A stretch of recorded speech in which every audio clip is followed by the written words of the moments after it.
anak-anak pernah tanya nggak kepada Bu Sandra? Iya, karena Panggilannya saya... apa? Papa? Papa. Papa. Papa kemana gitu? Nanya nggak? Nanya. Terus jawaban ibu apa?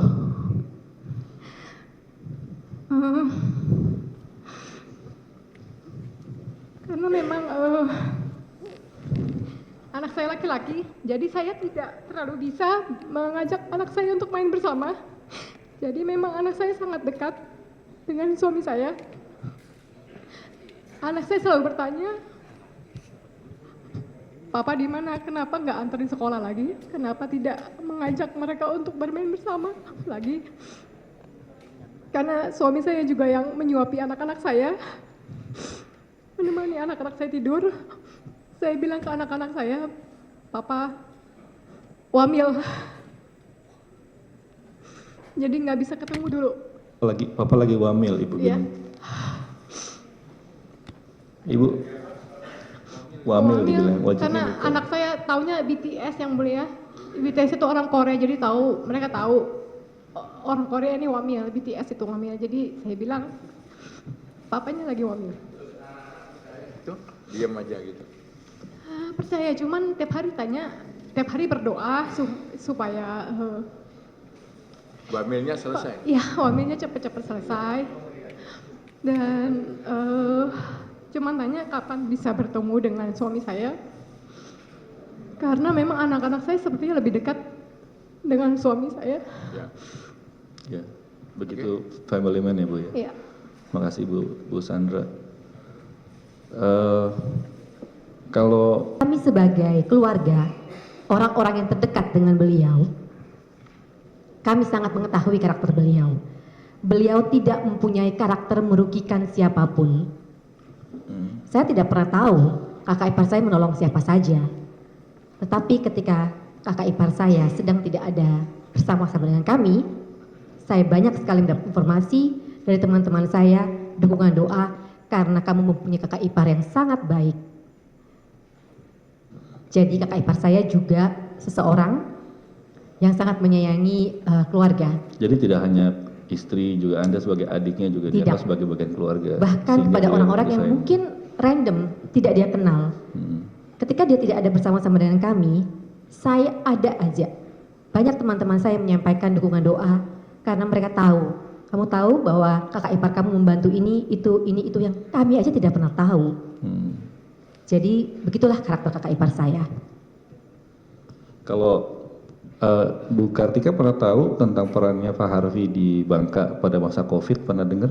Pernah tahu? Saya tidak pernah Nggak tahu. Mungkin Bu Mira mungkin pernah tahu gak tentang Apa ya? kiprahnya Pak Harvey di Bangka pada masa COVID atau tidak pada pernah. masa yang lain? Tidak pernah dengar. Tapi kalau sikapnya terhadap tadi kan dia nungguin papanya kalau iya, sakit gitu ya. Memang begitu ya, dia juga family man juga kayak yang Iya, lain. waktu itu sakitnya hampir 2 tahun. Jadi bolak-balik ke Singapura.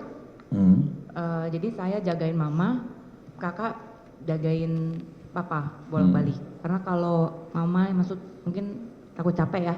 Jadi mendingan anak-anak aja. Di keluarga tuh Pak Harvey nomor berapa? Nomor 4. Nomor 4. Oh, Iya. Di atas ada 3 kakak. Iya, di atas ada 3 Di lagi. bawah ada berapa adik? 3 Saya lagi. paling kecil. Oh, jadi di tengah-tengah. Pak Harvey. Pak Harvey nomor 4, saya nomor 5. Oh, nomor 5. Tapi sikap dia juga sama ya kayak Bu Sandra tadi, gimana sikapnya? Sama. Juga tetap sama ke semuanya. Sayang ya? mama, sayang kakak, Nggak sayang adik. dibeda-bedain. Iya, sayang ponakan. Nggak mau berkonflik. Tidak pernah. Nggak mau Tidak pernah berbuat membuat yang orang tua susah tuh tidak salah. pernah. Nggak mau berusaha, selalu berusaha yang terbaik ya. Ya, kita semuanya keluarga akrab ya. Maksudnya tidak pernah ada masalah dari kecil. Selalu rukun, tidak pernah mengecewakan orang tua sama sekali. Makasih Bu Mira. Saya kembali ke Bu Sandra sebentar. Rati udah bisa? Ibu Sandra dulu deh. Ibu Sandra, tadi saya ada pertanyaan sebenarnya ketinggalan berkaitan dengan perannya Pak Harvey di Bangka. Either itu pada masa-masa COVID, karena saya juga baca dengar ya dengan bagaimana dia membeli alat-alat buat bantu nafas itu pada masa-masa COVID, dan itu lumayan banyak yang harus didisperse. Ibu Sandra tahu tentang kegiatan itu? Saya tahu. Jadi suami saya pernah bilang dia ingin mengajak teman-temannya untuk membantu yang COVID, karena ini kan masalah nyawa orang. Masalah nyawa orang, kalau kita bisa membantu yang kena COVID. Kenapa enggak? Karena ini menyelamatkan nyawa orang. Suami saya paling concern dengan menyelamatkan nyawa orang, menolong orang lain. Jadi saya tahu, karena dia berusaha untuk mencari alat-alat ini kemana-mana untuk membantu orang-orang COVID. Termasuk beli masker katanya sampai Iya, 2 juta sama satu alat-alat kotak ini. apa ya, PCR juga, alat bantu pernapasan juga. Setahu saya itu karena dia mencari kemana-mana, karena ini menyangkut nyawa orang lain. Iya. Bukan orang yang suka berkonflik ya Bu ya? Tidak, saya tidak pernah ribut sama Kalau suami. di jalan gitu misalkan lampu merah berhenti atau apa, tertib aturan gitu gak? Kalau Pak Harfi yang nyetir? Di rumah itu yang pernah marah cuma saya. Oh gitu. Tanya sama semua, tanya Rati silakan, jangan nangis Rati silakan. Kalau terkait karena pada saat itu Bapak bilang kasihan mereka tidak bisa pulang.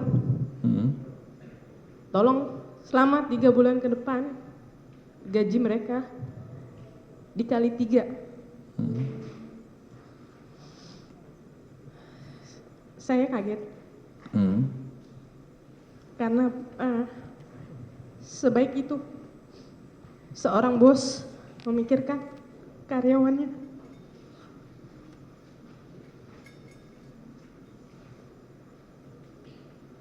Gitu ya. Terima kasih Rati. Saya ke Punya karir yang sukses. Jadi ketika saya menjadi brand ambassador dari CIMB Niaga ini, saya diberikan rekening saya dan anak-anak saya. Nah kebetulan memang 100% pembayaran dari CIMB Niaga untuk kami, untuk saya dan anak-anak saya sebagai anak-anak brand ambassador dari CIMB Niaga. Dan untuk anak-anak saya memang dari dalam perut pun anak-anak saya sudah ikut saya syuting. Saya waktu hamil juga menjadi brand ambassador mengiklankan Japanese Airlines, milik maskapai penerbangan Jepang. Anak saya memang dari perut misalnya ikut saya syuting iklan Blackmores untuk pregnancy. Iklan Mothercare jalan 6 tahun bersama anak-anak saya. Anak-anak saya ini iklannya banyak sekali, mulai dari susu, obat penurun panas, dan masih banyak shampoo, lotion, sepatu, kemudian iklan-iklan baju, kemudian Itu juga pendapatannya masuk ke rekening itu? rekening Mama Mega.